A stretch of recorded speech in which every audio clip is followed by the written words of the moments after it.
Jeff Kirui, KTN. Turejee humu nchini, tuelekee Kinangop kwa taarifa ya tanzia.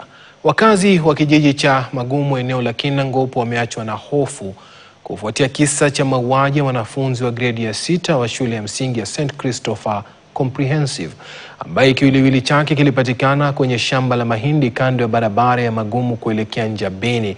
Wito sasa umetolewa kwa wazazi kuwa waangalifu kwa wanao wakati huu wa likizo ndefu, huku serikali pia ikiombwa kuchukua hatua kwa wote waliohusika na mauaji hayo. Clement Masombo anaeleza.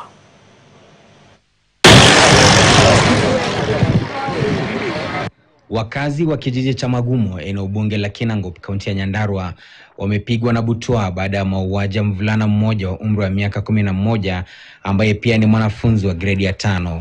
Kiwiliwili cha mwanafunzi huyo wa shule ya msingi ya St. Christopher Comprehensive kilipatikana kwenye shamba la mahindi mita chache kutoka kwa barabara ya Magumo kuelekea Njabini, huku kichwa chake kikipatikana mita kadhaa kutoka sehemu hiyo. Wakazi waliojawa na majonzi na huzuni wameachwa na wasiwasi mwingi wakihofia usalama wao. Nimeshangaa sana kwa sababu tumeitiwa kijana mdogo wa shule akiwa ameuawa.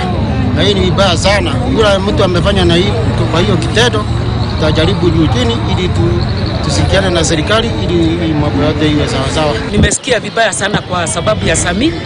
Ni mtoto mwerevu sana, alikuwa anasomea Christopher, mtoto wa grade 6.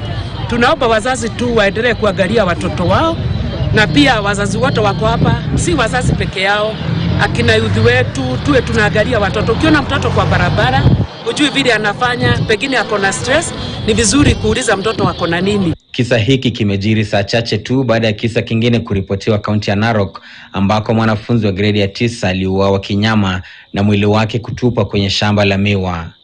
Kufuatia tukio hilo la kutisha, wito umetolewa kwa wazazi kuhakikisha usalama wa watoto wakati huu wa likizo ndefu, huku changamoto ikitolewa kwa serikali kuchukua hatua dhidi ya wote waliohusika.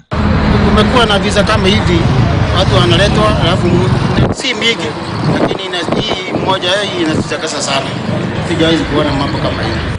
Clement Masombo, KTN. Makiwa kwa familia hiyo kwa kumpoteza mpendwa wao kwa njia hiyo.